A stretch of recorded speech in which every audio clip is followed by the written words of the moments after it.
Bienvenue dans l'univers enchanteur du conte africain 225, où les récits ancestraux vivent pour vous transporter au cœur des traditions et de la sagesse de l'Afrique. Dites-nous en commentaire de quel pays magique venez-vous. Kofi entra dans sa chambre, rayonnant de bonheur. C'était la nuit de son mariage. Adjoa entra, resplendissante de beauté, comme à son habitude. Kofi était tellement excité, mais son excitation se transforma en peur lorsque la belle Adjoa se métamorphosa en une créature semblable à Méduse, avec une multitude de serpents sur la tête. Kofi était sous le choc. Il cria, mais il n'entendait même pas sa propre voix.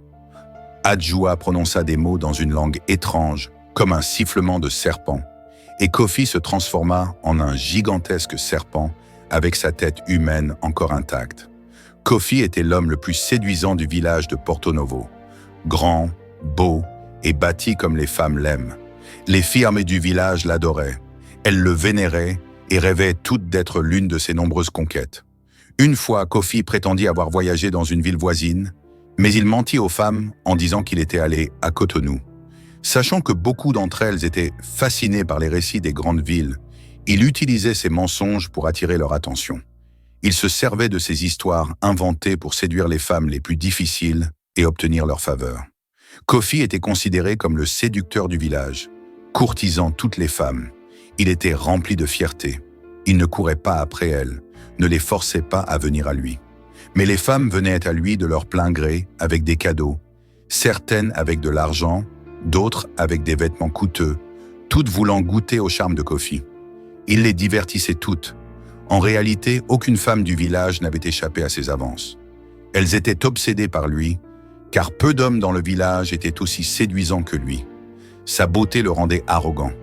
Kofi ne travaillait jamais. Il ne cuisinait pas. Il ne lavait pas ses vêtements. Différentes femmes s'occupaient de tout cela pour lui.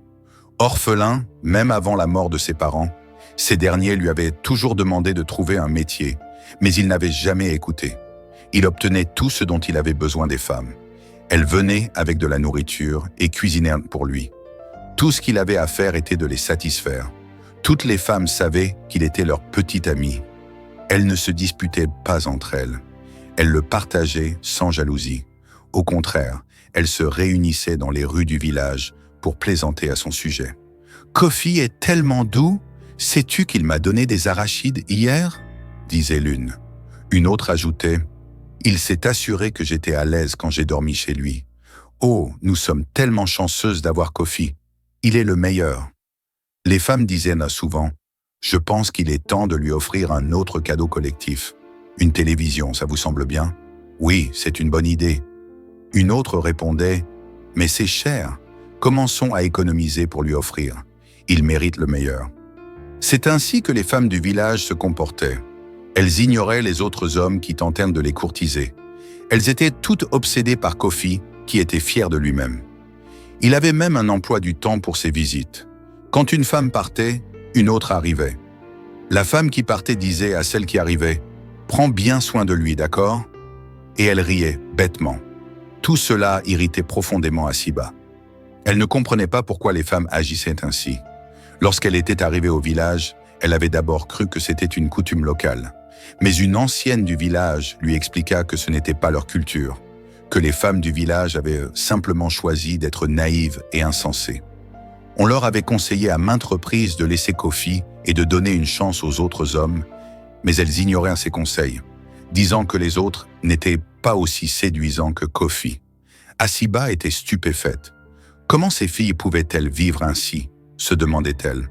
Jusqu'à quand allaient-elles continuer? Elles étaient toutes en âge de se marier.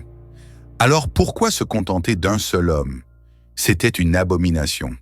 Asiba décida de changer les choses, même si c'était la dernière chose qu'elle ferait. Elle se lia d'amitié avec les femmes, qui l'accueillirent parmi elles. Elle commença à leur expliquer les conséquences de leurs actes. « Mes amis, honnêtement, ça n'a pas de sens. Comment pouvez-vous toutes vous focaliser sur un seul homme? Ce n'est même pas comme s'il prenait soin de vous. C'est vous qui prenez soin de lui. Ça n'a aucun sens. Et s'il vous transmettait une maladie? Mes amis, réfléchissez-y. Soyez honnêtes. Ne ressentez-vous pas de jalousie quand il passe plus de temps avec l'une d'entre vous qu'avec une autre? Les femmes affichaient un sourire de façade, prétendant ne pas être jalouses. Assiba leur conseillait de découvrir les autres hommes du village, qui étaient de tout aussi attirants. Vous serez plus heureuse si vous avez un homme pour vous seul, sans partage. Mais malgré ses efforts, les femmes ignoraient ses conseils. Elles ne l'insultaient pas, car elle choisissait ses mots avec soin, contrairement à d'autres.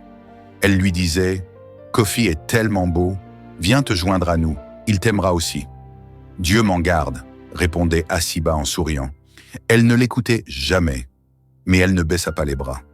Chaque fois qu'elle croisait une ou deux femmes dans les rues du village, elle continuait à les conseiller, mais elle l'ignorait systématiquement. Un jour, alors que Kofi se promenait dans les rues du village, comme il le faisait lorsqu'il s'ennuyait, il aperçut Assiba de loin. Elle était assise devant sa maison, comptant l'argent qu'elle avait gagné en vendant du cacao ce jour-là. Kofi fut ébloui par sa beauté. Il décida d'utiliser son charme sur elle, ignorant qu'Assiba le connaissait bien et ne l'appréciait pas du tout. Il s'approcha d'elle. « Bonsoir, mon ange, » dit-il. Elle le vit et ne répondit pas. « Quelle belle prise » pensa-t-il. Sa maison est grande et spacieuse, et elle a de l'argent. « Ange, je m'appelle Kofi. Puis-je connaître ton nom ?» lança-t-il. « S'il vous plaît, monsieur le mari de tout le monde, laissez-moi tranquille. Vous ne m'intéressez pas, » répondit-elle. Kofi, surpris, dit en souriant. « On dirait que tu me connais déjà. » « Qui ne vous connaît pas, Kofi? Vous profitez de ces filles naïves. Pourquoi ne pas les laisser tranquilles? »« Paresseux !» lança-t-elle. Kofi, blessé et embarrassé, quitta immédiatement les lieux. Cependant, il ne cessa de l'approcher chaque fois qu'il la voyait.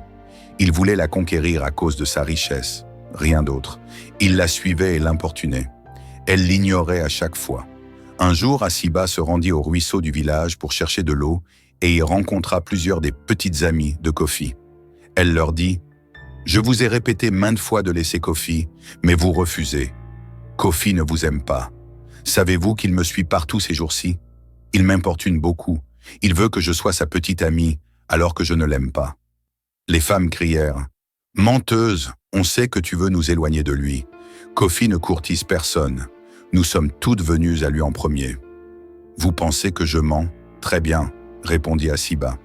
Alors qu'elle discutait en rentrant, elle aperçut Kofi au loin. « Regardez, le voilà. Cachez-vous. S'il vient vers moi de lui-même, vous saurez que je ne mens pas. » Les femmes se cachèrent. Assiba marcha, et Kofi s'approcha d'elle. Elle l'ignora, mais il continua à l'importuner. Les femmes, témoins de la scène, furent profondément blessées. Elles réalisèrent que Kofi ne les valorisait pas. Elles sortirent de leur cachette et l'affrontèrent. « Kofi, tu ne nous respectes pas. Nous sommes déjà 15 et tu cours après une autre. Après tout ce que nous avons fait pour toi. » Elles vidèrent leur seau d'eau sur lui. Assiba rit aux éclats. Kofi, humilié, vit les femmes rompre avec lui. Assiba était satisfaite. Kofi était furieux. Son attirance pour Assiba se transforma en haine. Il jura de lui donner une leçon. Les semaines passèrent, et les femmes ne revinrent pas vers lui. Kofi devint affamé, car plus personne ne lui apportait à manger ou de l'argent. Il parcourut le village pour s'excuser, mais la majorité des femmes en avaient défini avec lui pour de bon. Seules quelques-unes revinrent. Assiba ne baissa pas les bras et tenta de convaincre ces dernières que Kofi ne leur apportait rien de bon. Kofi, conscient de ce qu'Assiba faisait, décida d'agir vite pour ne pas perdre les quelques femmes restantes. Une nuit, Kofi entra dans le temple du village et vola la divinité sacrée. Sachant pertinemment que personne, sauf le grand prêtre, n'était autorisé à pénétrer dans cette pièce. Le grand prêtre fut alerté et une fouille fut organisée dans toutes les maisons. Malheureusement, la divinité fut retrouvée chez Assiba. Kofi l'y avait cachée.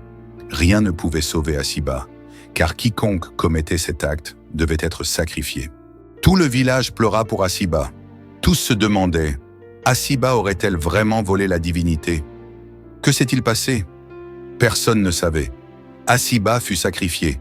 Kofi se lébra, car son plus grand ennemi était éliminé. Les femmes du village pleurèrent abondamment. Certaines soupçonnaient Kofi, mais elles n'avaient aucune preuve. Elles étaient toutes furieuses contre lui et l'évitaient. Kofi était blessé. Tout ce qu'il avait fait n'avait servi à rien, car cela avait éloigné les femmes encore plus. Il fut forcé de commencer à cultiver pour se nourrir, car plus aucune femme ne le soutenait. 2 ans après la mort d'Assiba, une femme magnifique s'installa au village. Elle semblait être une reine, riche et vêtue luxueusement. Tout le monde la surnommait reine. Elle était amicale avec tous, mais encore plus avec Kofi lorsqu'elle le rencontra. Kofi vit en elle une nouvelle opportunité. Cette fois, il ne voulait pas en faire une simple petite amie, mais l'épouser à cause de sa richesse. Il se lia d'amitié avec elle, la visitait souvent et lui offrait des cadeaux. Les femmes du village avertirent une reine de se méfier de Kofi, lui racontant ses méfaits, mais elle ne les écouta pas. Leur relation se renforça. Un jour, Kofi la demanda en mariage, et Reine accepta immédiatement, bien que leur relation n'ait duré que 6 mois. Les femmes la mirent en garde, mais elle leur répondait en souriant « Ne vous inquiétez pas, vous verrez ». Ils se marièrent lors d'une cérémonie fastueuse. Les villageois y assistèrent uniquement pour Reine, pas pour Kofi. Kofi suggéra qu'ils vivent dans la maison de Reine, plus grande et attrayante. Elle accepta. La nuit de noces, Kofi était excité, n'ayant pas eu de relation depuis longtemps. Mais lorsque Reine entra, ses cheveux se transformèrent en une multitude de serpents, comme ceux de Méduse. Kofi, terrifié, cria, mais il n'entendait pas son propre cri. « Tu as piégé ma sœur et l'as fait sacrifier. Comment as-tu osé? Ma sœur était la véritable reine, mais elle aimait vivre parmi les humains. C'est pourquoi elle a quitté notre village de serpents pour venir ici, et tu l'as trahie. J'ai planifié ma vengeance depuis longtemps, et aujourd'hui, je l'obtiens, » dit Reine. Kofi comprit qu'il était piégé. Reine était la sœur d'Assiba. Elle prononça des mots, et Kofi se transforma en un énorme serpent, avec sa tête humaine encore attachée. Reine disparut immédiatement. Kofi cria à l'aide. Les passants, voyant cette créature, hurlèrent « Abomination !» et s'enfuirent. Le grand prêtre, informé, tenta d'invoquer la reine serpent pour demander pardon, mais elle ne répondit pas. Les femmes du village ne savaient pas si elles devaient rire ou pleurer. Elles criaient « Nous savions qu'il avait piégé Assiba. Elle n'aurait jamais fait ça. » Mais il était trop tard. Assiba était parti. Le grand prêtre expliqua à Kofi que la seule solution était de partir dans la forêt à la recherche de la reine pour implorer son pardon. Kofi entreprit ce voyage, mais malheureusement, un chasseur le tua, pensant qu'il s'agissait d'un serpent. Merci beaucoup d'avoir suivi cette histoire. Comme je le dis toujours, elle me tient à cœur. N'oubliez pas de laisser un commentaire pour me dire ce que vous en pensez. Je répondrai à tout le monde. Partagez cette histoire avec vos amis pour qu'ils puissent aussi en tirer une leçon. Abonnez-vous à ma chaîne et activez la cloche de notification pour ne pas manquer mes prochaines vidéos.